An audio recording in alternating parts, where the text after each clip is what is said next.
நான் சொல்லப்போகும் பதிவு, அதாவது இன்று 10/3/2026 இன்று நான் சொல்லப்போகும் பதிவு, கண்ணாடி பாத்திரத்தில் சிறிது உப்பை வைத்து அதன் மீது ஒரு படிகார கல்லை வைத்து அதனை நீங்கள் பயன்படுத்தும் பீரோவுக்கு அடியில் வைத்து விடுங்கள்.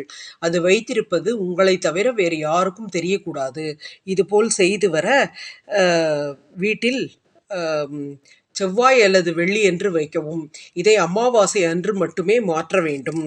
அடுத்து ஒரு புது பூட்டை வாங்கி, ஏதேனும் உங்களுக்கு பிரச்சனை இருந்தால் ஒரு புது பூட்டை பேரம் பேசாமல் வாங்கி வீட்டிற்கு எடுத்துன்னு வந்து பூஜை அறையில் வைத்து நன்றாக வணங்கிவிட்டு அந்த பூட்டை கையில் எடுத்து முருகவேல் முந்து முந்து என்று 108 தடவை பூட்டை மூடி திறக்க வேண்டும்.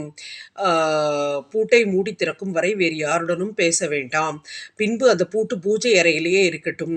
எப்பொழுதெல்லாம் பிரச்சனை வருவது போல தெரிகிறதோ அப்பொழுதெல்லாம் இந்த பூட்டை மூடி திறக்கும் காரியத்தை செய்யவும். இதுபோல் செய்ய உங்களுக்கு பணவரவு அதிகரித்து பிரச்சனைகள் மறையும். அடுத்து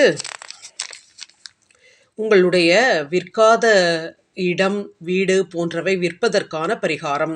முதல் பரிகாரம், நீங்கள் விற்க வேண்டிய இடத்தின் மண்ணை சிறிதளவு எடுத்துக்கொண்டு, சிறிதளவு கால்படாத மண்ணை சிறிதளவு கையில் எடுத்துக்கொண்டு சிகப்பு துணியில் மூட்டையாக கட்டி உங்கள் வீட்டில் எடுத்து கொண்டு வந்து வைக்கவும்.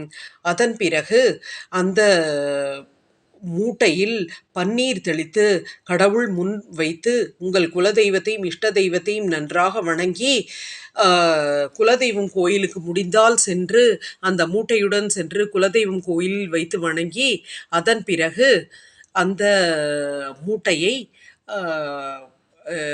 அந்த விற்க வேண்டிய இடத்தில் சேர்க்கவும். அந்த மூட்டையில் இருக்கும் மண்ணை உங்கள் விற்க வேண்டிய இடம் அல்லது வீட்டில் சேர்க்கவும். இதுபோல் செய்ய விற்காத இடம் அல்லது மனை விற்கக்கூடிய சூழ்நிலை உருவாகும். உங்களுக்கு நல்ல லாபமும் கிடைக்கும். அடுத்து நீங்கள் விற்க வேண்டிய இடத்தின் மண்ணை சிறிதளவு மூட்டையாக எடுத்துக்கொண்டு கழுகுமலை முருகன் கோவிலுக்கு செல்லவும். கழுகுமலை முருகன் கோவிலுக்கு சென்று அர்ச்சனை செய்து அந்த விற்காத இடத்தை வேறு ஒருவருக்கு கிரயம் செய்து கொடுத்து விட்டதாக பாவனையாக எழுதி அந்த பத்திரத்தை கிழித்து போட வேண்டும். மேலும் கழுகுமலை கோவிலில் வைத்து அந்த மண்ணை எடுத்து நம் வீட்டில் வைத்து வணங்கி வர அந்த வீடு அல்லது மனை விற்கக்கூடிய சூழ்நிலை உருவாகும். அடுத்து செவ்வாய்க்கிழமை அன்று செவ்வாய் கோரை, அதாவது காலை 6 to 7 மிகவும் சிறந்தது. ஏனெனில் நாம் குளித்து சுத்தமாக இருப்போம். 6 மணியிலிருந்து 7 மணிக்குள் அருகில் இருக்கும் கோயிலுக்கு, நவகிரக சன்னதி உள்ள கோயிலுக்கு சென்று சந்திர பகவானுக்கு செவ்வாடை அணிவித்து வெற்றிலை, பாக்கு, பழம், 2 கட்டி வெல்லம், ஒரு தேங்காய்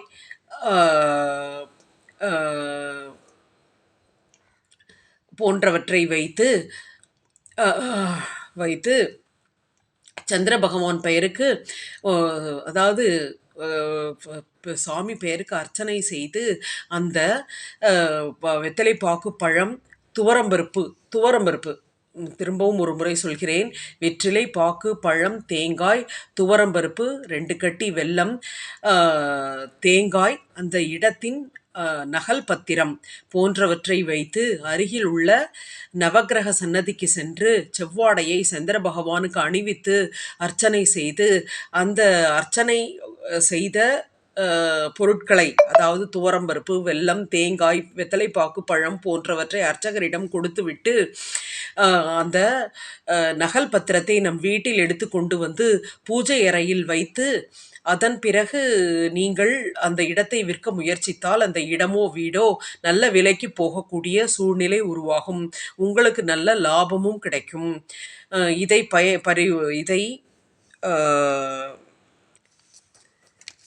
இதை முயற்சி செய்து பார்க்கவும். எப்பொழுதும் அதுபோல விற்காமல் உள்ள இடத்தின் நகல் பத்திரத்தை